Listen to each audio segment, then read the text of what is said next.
com uma referência a esse facto.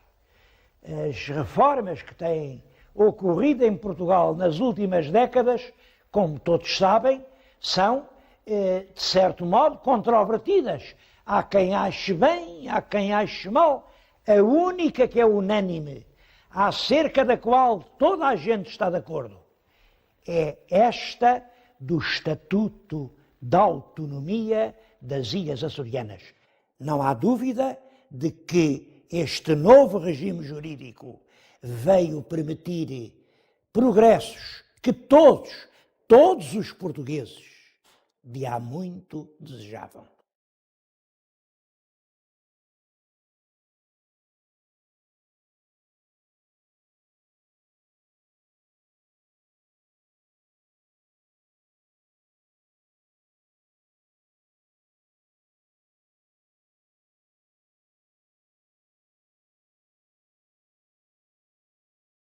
A cidade de Angra foi, durante o século XV, XVI, XVII, XVIII, parte do XIX, a capital histórica do arquipélago dos Açores. Por isso é ainda hoje um verdadeiro álbum de recordações históricas. Tive dificuldade em escolher, em selecionar os assuntos, não digo mais importantes, mas talvez que possam interessar mais num programa desta natureza. Escolhi sete, e daí o título do programa, 7 histórias de uma vez. Previno já que nem tudo são histórias. Primeiro é Angra e um aforismo. Há um aforismo, uma maneira de dizer do povo, que diz que vale mais a quem Deus ajuda do que a quem muito madruga. Mas Angra desmente esse aforismo. Sem dúvida, Deus ajudou a Ilha Terceira. Nos Açores não há portos naturais, a não ser este. Aqui, na Terceira, há esta reentrância profunda e apertada. Angra quer dizer isso mesmo. Esta Angra, que foi realmente o grande porto durante os séculos das navegações à vela. Bom, parece que Deus ajudou Angra, mas como as outras cidades não tinham portos naturais, tiveram que construir os seus portos artificiais. Madrugaram, e o que se viu é que mais vale a quem muito madruga do que a quem Deus ajuda, porque a cidade de Ponta Delgada, em virtude do seu magnífico porto artificial, tornou-se rapidamente o grande centro das atividades económicas do arquipélago que hoje é.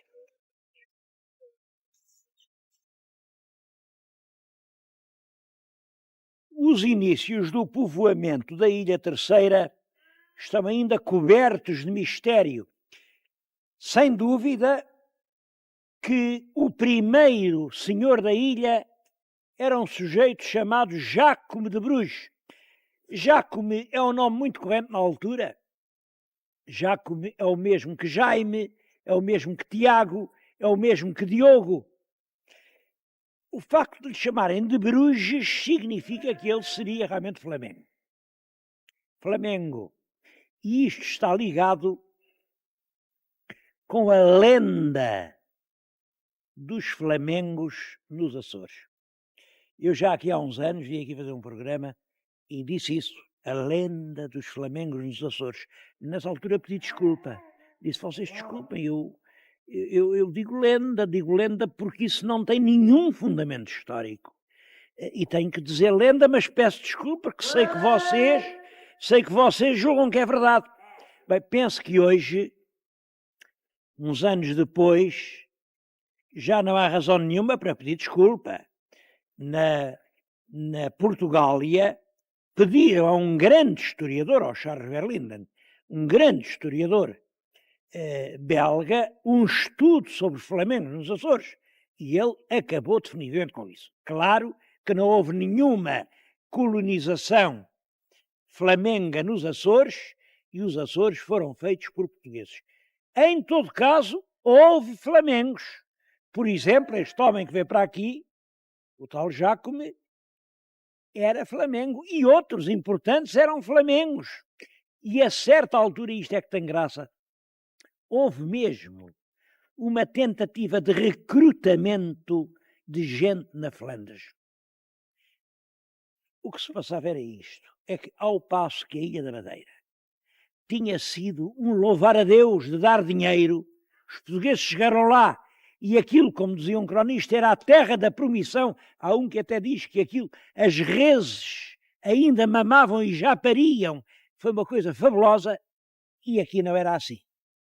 Estas ilhas eram vulcões, a terra era muito dura, era preciso primeiro romper à força do ferro buracos na terra para meter o... E não havia mão de obra para isso. Não havia.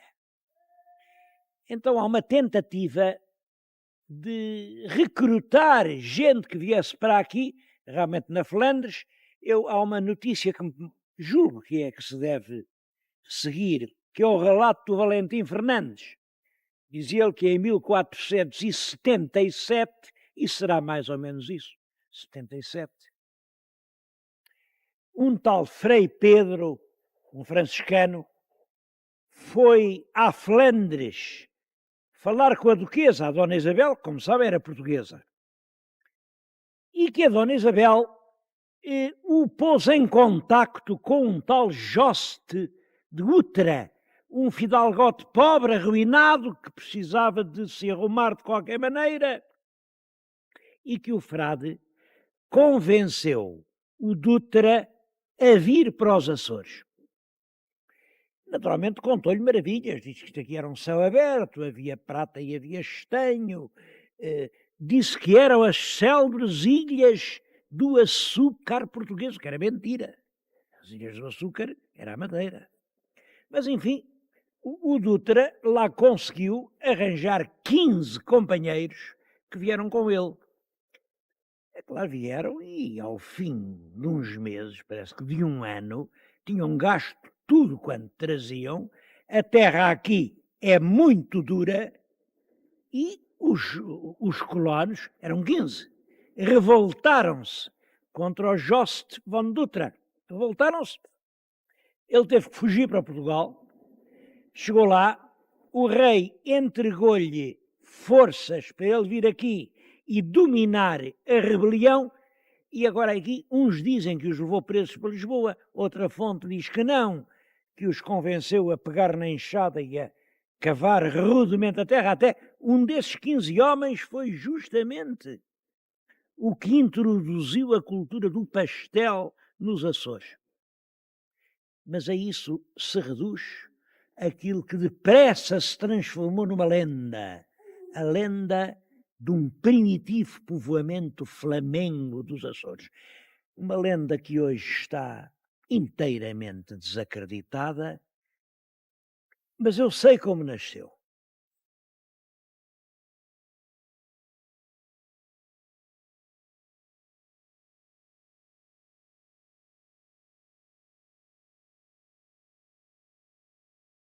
Aqui a este sítio chamavam o Porto das Pipas. Porto das Pipas porque havia sempre grandes pipas onde faziam aguada os navios que acabavam de atravessar o Atlântico ou que iam iniciar a sua viagem. E com este lugar está relacionada uma história importante. Foi aqui que chegou Vasco da Gama depois da viagem da descoberta do caminho marítimo para a Índia. Porque no regresso, o irmão Paulo da Gama adoeceu gravemente. Bom, é preciso saber que quando o navegador fazia um descobrimento importante, tinha direito a alvíceras. Alvíceras era o que El Rei dava por ter sido atingido o objetivo procurado. Imaginem a importância das alvíceras por ter sido descoberto o caminho marítimo para a Índia, que era a grande corrida do século. Portugal e Castela empenhavam-se à procura do caminho marítimo para a Índia, tinha havido aquela viagem do Colombo. Claro que todos queriam ser os primeiros a chegar. Na história do Colombo é engraçado a luta de morte que ele trava com o outro piloto, o Pison. O Pison queria chegar primeiro para ser ele a receber as alvíceras. Colombo queria o prender e acusou de tudo para chegar primeiro o Colombo. Com o nosso Vasco da Gama passa-se isto. Na viagem do regresso, o irmão Paulo adoece gravemente. Quando chegam aqui à latitude dos Açores, Paulo parece moribundo. E então Vasco da Gama não pensa mais nas alvíceras. Pede a um outro piloto que trazia outro navio, Nicolau Coelho: olha, navega tu para Lisboa. Eu fico aqui na Ilha Terceira, porque primeiro que tudo está a vida do meu irmão. Lançou ferro aqui nestas águas onde eu estou, levou o irmão já numa padiola, subiram aquela ladeira, levou-o ainda até um convento onde durante alguns dias o trataram, mas era tarde demais. Foi aqui que expirou Paulo da Gama, um esquecido descobridor do caminho marítimo para as ilhas. Hoje nem sabemos em que sítio o enterraram. Mas já uma vez disse isto aqui e hoje repito. Vasco da Gama demonstrou que não se esquecia daquela frase do Evangelho: quem disser que ama a Deus e não amar a seu irmão é mentiroso.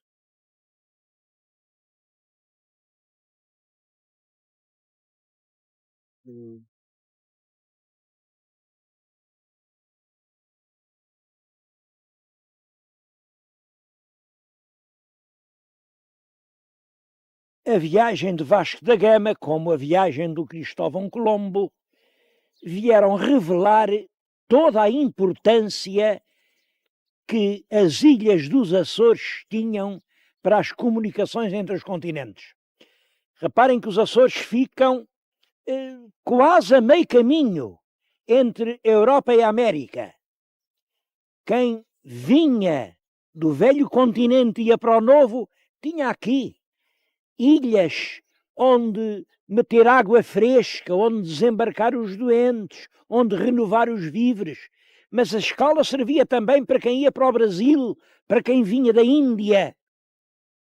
Os Açores tornam-se então a principal escala marítima do Atlântico. Bom, e é isso que explica que durante a monarquia filipina, creio que o Filipe III, tenha mandado construir no Monte Brasil, aqui, à entrada da Angra, uma imponente fortaleza. Estes muros que estão a ver foram, durante o século XVII, o principal baluarte fortificado em qualquer das ilhas do Atlântico. Era aqui na Ilha Terceira que faziam base as armadas que lutavam contra os corsários. Os corsários vinham aí como vespas à babugem dos navios que traziam a prata e o ouro das Américas. Isto aqui era uma base da maior importância. Mas isso vem a criar um problema. Quando, no 1º de dezembro de 1640, os portugueses proclamaram a independência, esta fortaleza tinha uma forte guarnição castelhana. E, naturalmente, que esta gente, com uma fortaleza com toda esta resistência, com reservas de víveres enormes, não aceitou essa ideia de proclamar agora rei de Portugal o tal Duque de Bragança. Não.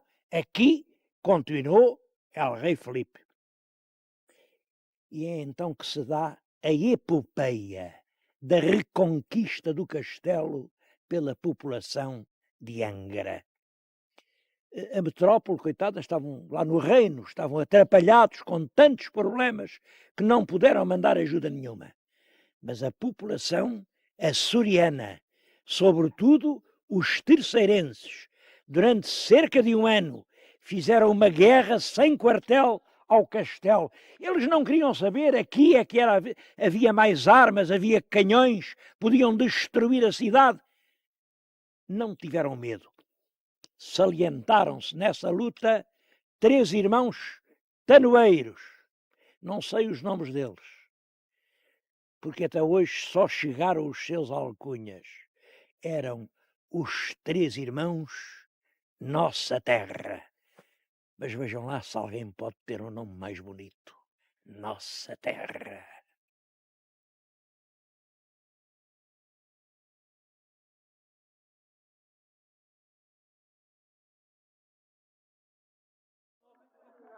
E com os irmãos Nossa Terra contei 4 histórias. A quinta vai ser mais triste.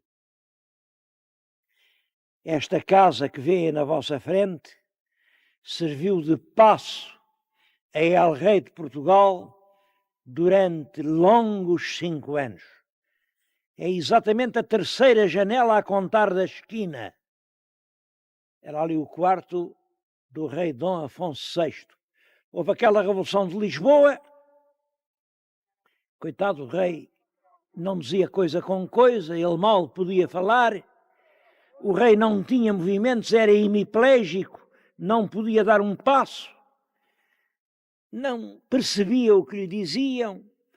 Houve a Revolução, o irmão tirou-lhe o trono, tirou-lhe a mulher, casou com ela e disseram-lhe a ele, ao pobre Dom Afonso VI, epá, vem daí, a gente vai-te levar para uma ilha bonita. Dizem que ele só sabia dizer é fixe, é fixe. E trouxeram-no para aqui. Teve ali 5 anos.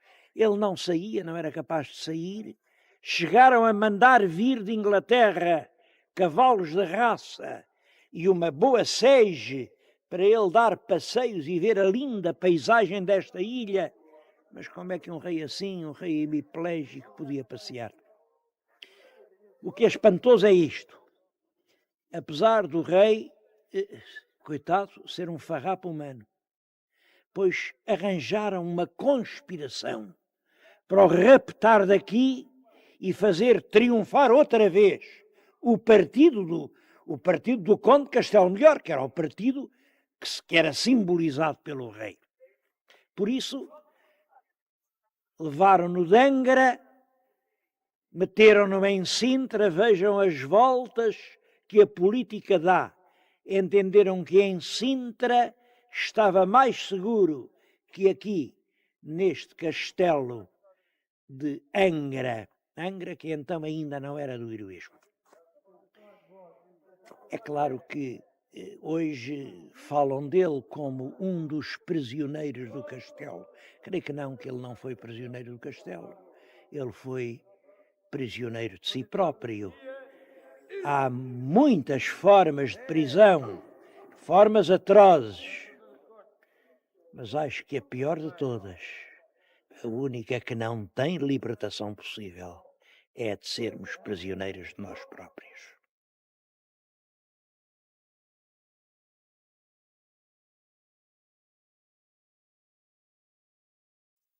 Sexta história. Angra hoje chama-se Angra do Heroísmo. O que estão a ver é a Carta Régia da Rainha Dona Maria II que muda o nome à terra já secular. Em vez de Angra, Angra do Heroísmo. E ao lado as insígnias da Torre-Espada que a Rainha lhe deu quando lhe mudou o nome. Do heroísmo porquê? Bom, isso liga-se com a implantação do liberalismo em Portugal. como sabem, é uma história difícil, é um xadrez complicado, um xadrez de bispos da diagonal, de saltos de cavalo, de cheques ao rei. É uma história muito complicada. Eu vou só dizer o seguinte. Em 1820 faz-se uma revolução liberal em Portugal. A revolução queria duas coisas. Uma Constituição moderna e o Brasil outra vez colónia. Mas o resultado da revolução foi, de certo modo, desastroso. Constituição arranjou-se, é a Constituição de 22. Mas no mesmo ano da Constituição, o Brasil tornou-se definitivamente independente. Ninguém tinha esperado por isso. E toda a gente que tinha querido ansiosamente a Revolução agora estava contra ela porque dependia era do comércio do Brasil. Isso faz nascer a Contra-Revolução, que culmina em 1828 com aquilo que se chama a usurpação. Usurpação é o ato formal, enfim, pelo qual Dom Miguel reassume a realeza absoluta em Portugal. E a usurpação verificou-se em todo o país. Em todo o país, menos na Ilha Terceira. Aqui, pessoas notáveis locais disseram, não, nós juramos a Carta Constitucional outorgada por Dom Pedro e vamos ser fiéis à Carta. Eles sabiam muito bem que a Carta representava o liberalismo, o futuro, e mantiveram-se fiéis à Carta. Como foi o único reduto que